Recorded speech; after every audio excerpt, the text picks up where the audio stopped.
नमस्कार, स्वागत है आपका। आप देख रहे हैं अपना उत्तर प्रदेश। मैं हूं आपके साथ अनाया शर्मा। शुरुआत करेंगे बुलेटिन के विस्तार से। राष्ट्रीय सुशासन केंद्र द्वारा श्रीलंका के वरिष्ठ सिविल सेवकों के लिए आयोजित विशेष क्षमता निर्माण कार्यक्रम का पहला कार्यकारी बैच नई दिल्ली में सफलतापूर्वक पूरा हो गया। कार्यक्रम 12 फरवरी से 17 फरवरी तक आयोजित किया गया था। कार्यक्रम में श्रीलंका के प्रधानमंत्री के सचिव अनुरा दिसानायके के नेतृत्व में श्रीलंका के 14 वरिष्ठ सिविल सेवक अधिकारियों ने भाग लिया और प्रमुख विभागों और मंत्रालयों के प्रतिनिधित्व करने वाले वरिष्ठ अधिकारी शामिल रहे।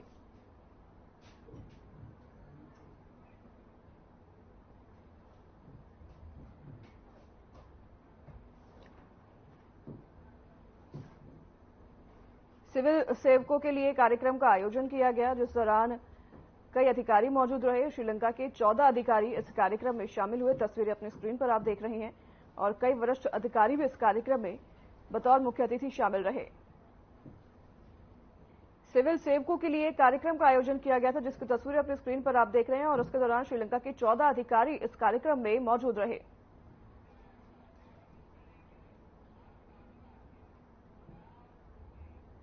अबू धाबी में बाब्स मंदिर के उद्घाटन के बाद भारतीय नागरिक से हमारे चैनल हेड ने बात की, जहां लोगों ने पीएम मोदी को धन्यवाद देते हुए खुशी जताई। वहां के लोगों में भी धर्म को लेकर काफी आस्था नजर आई।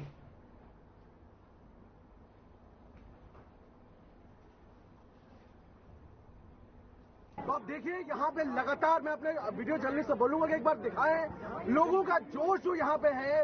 ये भारतीय संस्कृति के वो लोग हैं जो अपने धर्म के प्रति जो आस्था उनकी है, उस आस्था के साथ वो यहाँ पे हैं। आप देख सकते हैं ये जो भीड़ है, ये अबू धाबी की भीड़ है। ये भारत देश में किसी भी राज्य के किसी शहर की भीड़ नहीं है। ये वो लोग हैं जो आदरणीय प्रधानमंत्री श्री नरेंद्र मोदी जी के नेतृत्व में यहाँ मौजूद हैं। ये वो लोग हैं जिन्होंने प्रधानमंत्री जी के नेतृत्व में कहीं ना कहीं आशा जताई है। हम अपने लोगों से बातचीत करें। यहाँ कुछ लोग हैं। सर, आपसे क्या कहना चाहेंगे? आप ये मंदिर बनने जा रहा है, क्या कहना चाहेंगे आप?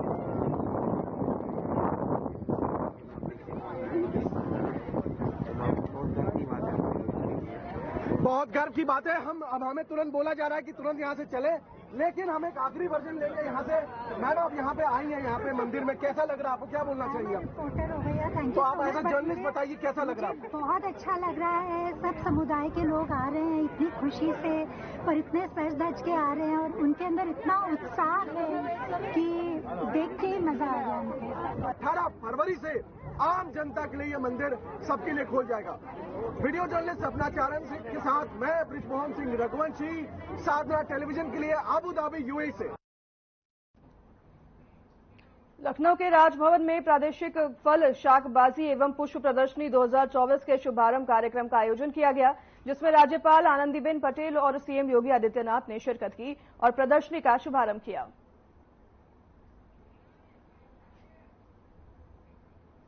सम्मान की श्रृंखला में श्री विष्णुदत्त पांडे जी जनपद रायबरेली से ड्रिप पद्धति की सिंचाई अपनाकर व्यावसायिक खेती कर रहे हैं। बेर की फसल 400 कुंटल उत्पादन प्रति वर्ष प्राप्त कर रहे हैं। स्थानीय बाजार विपणन में प्रतिवर्ष 8 लाख रुपए की शुद्ध आमदनी प्राप्त हो रही है। इसके अलावा और भी विधि से खेती कर रहे हैं। अन्य अमरूद भी पैदा कर रहे हैं। ये स्वागत कीजिए जोरदार करते हैं से लगे कि हाँ, ये स्वागत हो रहा है। श्री आयुष अग्रवाल जी, जनपद पीलीभीत से। आयुष जी,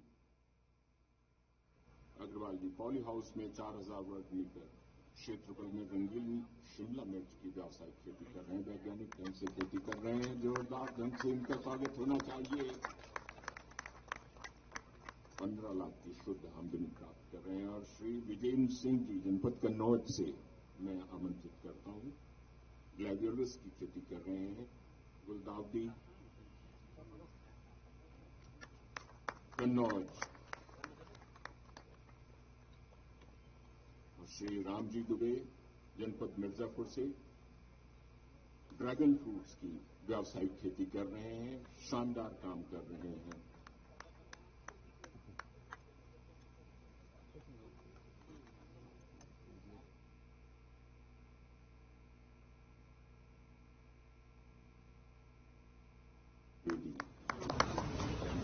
पॉली हाउस में 2000 वर्ग मीटर रंगीन शिमला मिर्च।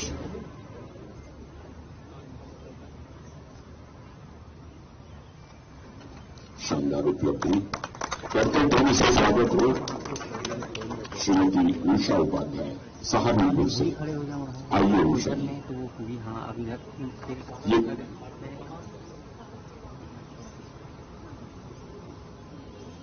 मौन पालन कर रही हैं आप। शानदार कार्य, बहुत अच्छा शहद का उत्पादन। श्री अनंत पोदार, जनपद बुलंदशहर। हाइड्रोपोनिक्स द्वारा केला।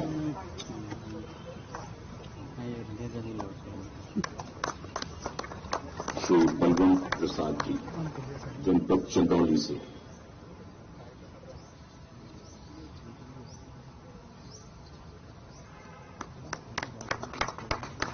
मसाला मिर्च श्री प्रकाश सिंह जी, जनपद आजमगढ़ से।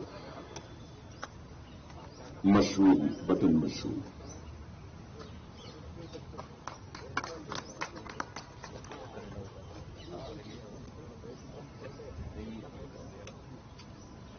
कैसे खड़े होंगे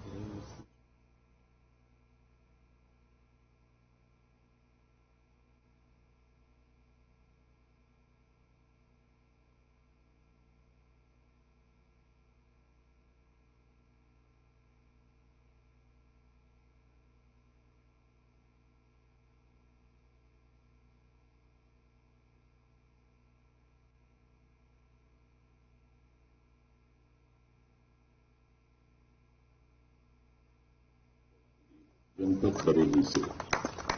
पॉली हाउस में संकट हीरे की खेती कर रहे हैं और उल्लेखनीय कार्य कर रहे हैं।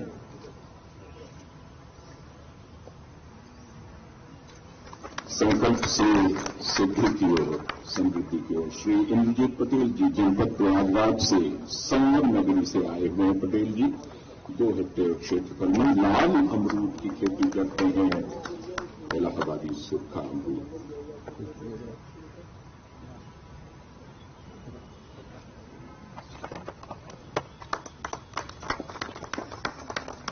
सामूहिक रूप से एक बार सभी किसान भाइयों के लिए करतल ध्वनि से स्वागत हो जाए, अभिनंदन हो जाए। और अब मैं माननीय मुख्यमंत्री महोदय से उद्बोधन के लिए अनुरोध कर रहा हूं। सादर।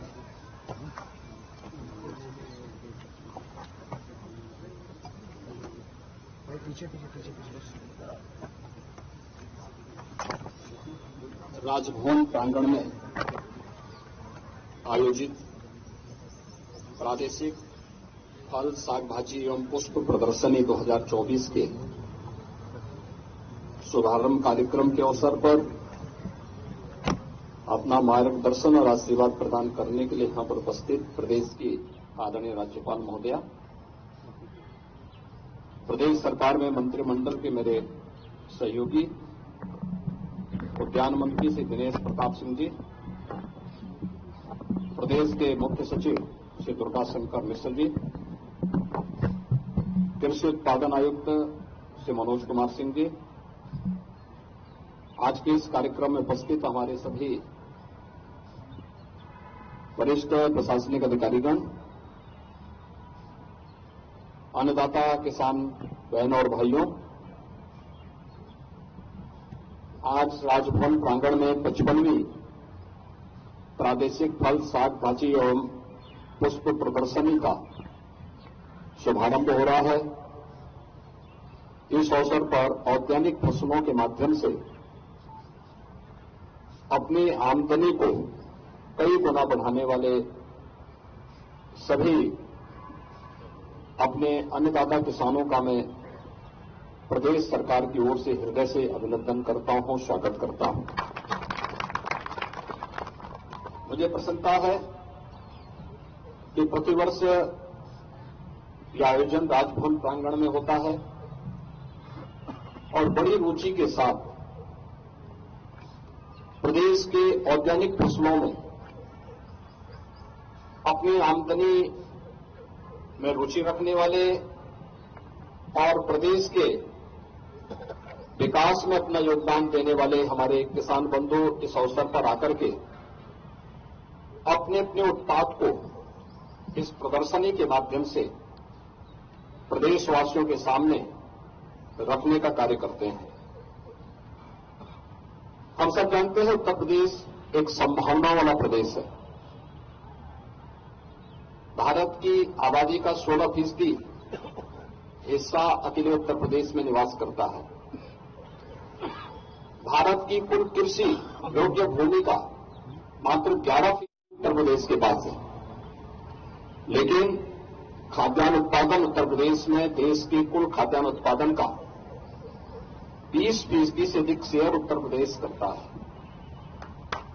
इसके साथ ही ऑर्गेनिक फसलों में देखेंगे कि जो उत्तर प्रदेश के अंदर कृषि योग्य भूमि है, इस कृषि योग्य भूमि में मात्र 10% भूमि का ही उपयोग ऑर्गेनिक फसलों के लिए हमारे किसान बंधु करते हैं, जबकि 10% भूमि में एग्रीकल्चर की कुल जीडीपी है, उसमें 24% शेयर अकेले ऑर्गेनिक फसलों के माध्यम से किसानों को और प्रदेश को प्राप्त होता है। यानी ये दिखाता है कि अन्नदाता किसान की आमदनी को कई गुना बढ़ाना है तो हमें परंपरागत खेती के साथ ही ऑर्गेनिक फसलों को प्रोत्साहित करना पड़ेगा, उसको आगे बढ़ाना पड़ेगा। और उसी प्रोत्साहन के लिए अभी यहां पर प्रदेश के कुछ प्रगतिशील किसानों को आदरणीय राज्यपाल महोदय के कर कमलों से सम्मानित भी किया गया। उन्होंने अपने क्षेत्र में कुछ अच्छा किया है, नयापन करने का प्रयास किया है। कहीं ड्रैगन फ्रूट के माध्यम से, कहीं पर स्ट्रॉबेरी के माध्यम से, कहीं पर पुष्पों की खेती के माध्यम से, कहीं पर पॉली हाउस के माध्यम से कुछ नयापन करने या कुछ नई तकनीक अपना करके ड्रिप इरिगेशन के माध्यम से कुछ नयापन करने का प्रयास किया है।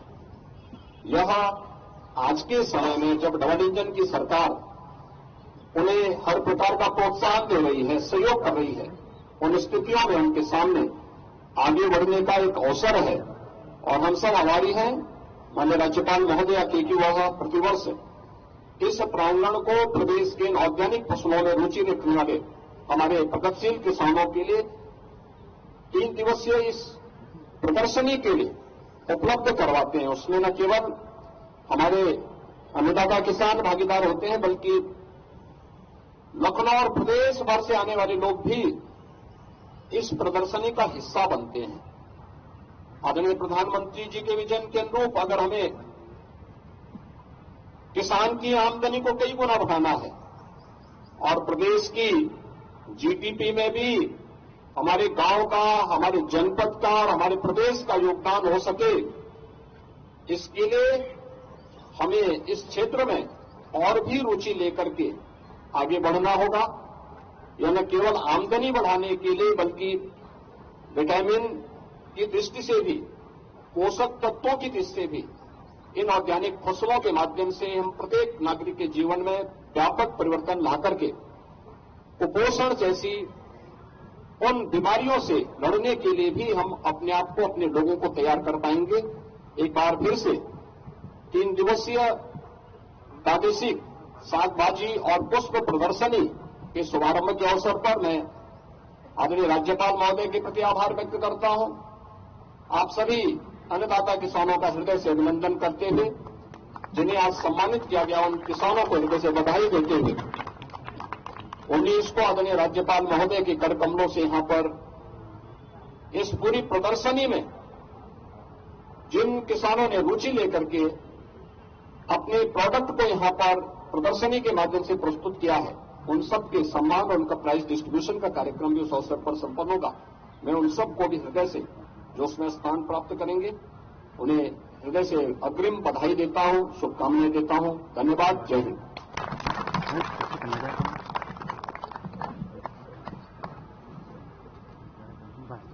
आप सभी से ये निवेदन कि राष्ट्रगान की धुन के सम्मान में अपने अपने स्थान पर खड़े हो जाएं।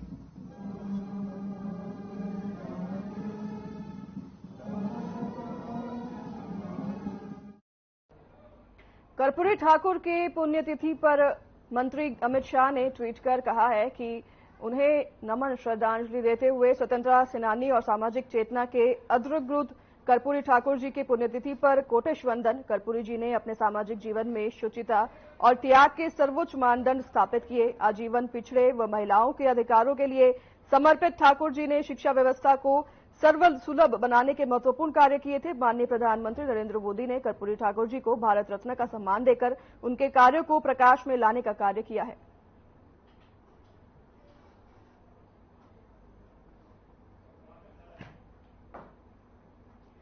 कर्पूरी ठाकुर की पुण्यतिथि पर गृह मंत्री अमित शाह ने ट्वीट किया है।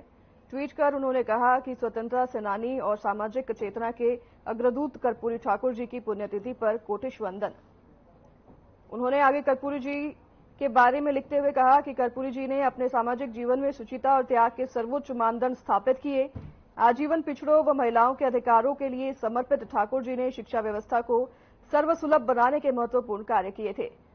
उन्होंने ट्वीट करते हुए आगे लिखा, माननीय प्रधानमंत्री नरेंद्र मोदी ने कर्पूरी ठाकुर जी को भारत रत्न का सम्मान देकर उनके कार्यों को प्रकाश में लाने का कार्य किया है। बीजेपी के राष्ट्रीय महासचिव विनोद तावड़े ने दिल्ली के भारत मंडपम में प्रेस कॉन्फ्रेंस को संबोधित किया। उन्होंने क्या कुछ कहा, इस दौरान आपको भी सुनाते हैं। मीडिया के साथी हैं, उनके लिए अंदर हॉल में भी बैठने की व्यवस्था की है। साथ ही जितने कैमरा पर्सन हैं उनके लिए भी झंडा तोरण के समय समझने पर वो अभिमान कर रहा है, गौरव कर रहा है। तो ऐसे फर्स्ट टाइम वोटर के पास भाजपा का कार्यकर्ता पूरी ताकत से पहुंचे। जो महिला वोटर है वो हमारे लिए सिर्फ वोटर नहीं है। तो जिस प्रकार का काम पिछले 10 साल में मोदी सरकार ने किया है वो देखते हुए ये माता बहनों का आशीर्वाद हमको इस चुनाव में प्राप्त करना है और इसके लिए हम ज्यादा सक्रिय रहे, ये भी आग्रह से आदरणीय प्रधानमंत्री जी ने सबको कहा। पिछले 10 साल का केंद्र सरकार का कामकाज और स्वयं माननीय प्रधानमंत्री मोदी जी संवैधानिक पद पर आए हुए 23 साल हुए, एक भी भ्रष्टाचार का आरोप नहीं। ऐसे भ्रष्टाचार मुक्त, आरोप मुक्त, विकास के आधारित जो हमने सफलता पाई है वो हम मतदाताओं के पास, सामान्य व्यक्ति के पास बात पहुंचाए कि 23 साल के कार्यकाल में इस देश में कोई भी ऐसी सरकार या संवैधानिक पद की व्यक्ति नहीं रही कि जिस पर कुछ आरोप हुए, लेकिन ये पहला समय है कि ऐसे आरोप मुक्त और विकास के आधार पर विकास युक्त ये सरकार, ये कार्यकाल रहा, ये जनता के पास ले जाने का आग्रह आदरणीय प्रधानमंत्री जी ने हम सब पदाधिकारियों को संबोधित करते हुए कहा। उन्होंने ये भी आग्रह से कहा कि विपक्ष इस चुनाव में तू मैं की राजनीति ज्यादा करेगा, अनावश्यक भावनिक मुद्दाओं को ज्यादा उछालेगा, लेकिन हमको विकास के आधार पर हमने जो गरीब कल्याण का काम किया है उस गरीब कल्याण के काम को लेकर ही आने वाले दिनों में हमारा कैंपेन होगा।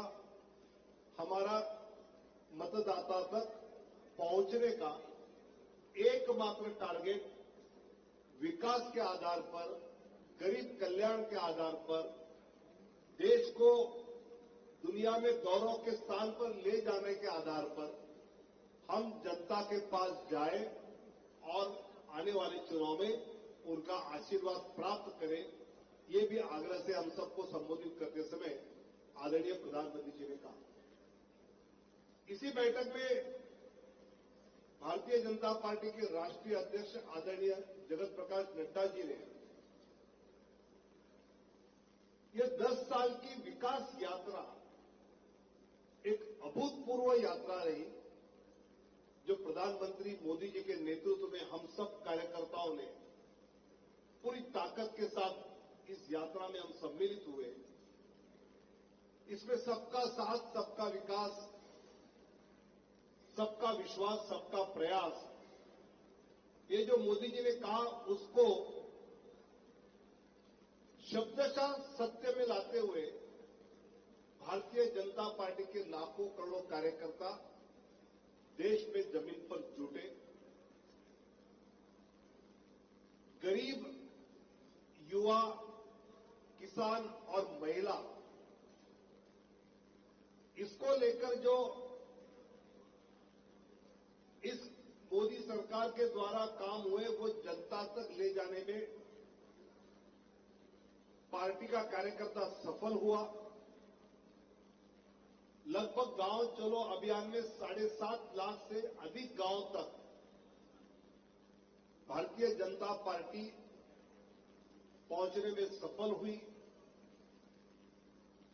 कुल देश में 10,46,000 तक के बूथ है, पोलिंग बूथ, जहां 1,000 वोटर होता है।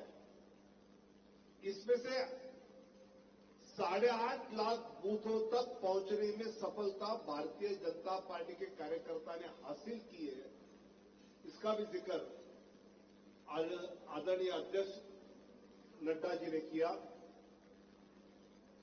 लोकसभा प्रवास योजना में पिछले बार हारे 161 लोकसभा जो निकाली थी, उसमें 430 प्रवास केंद्रीय मंत्रियों के हुए, मतलब लगभग एक लोकसभा में 3 प्रवास हुए। लगातार जो 1.5 साल का लोकसभा प्रवास योजना चली, उसका नतीजा ये होगा। तो फिलहाल इस बुलेटिन में हमारे साथ बस इतना ही। आपसे लेंगे विदा। नमस्कार।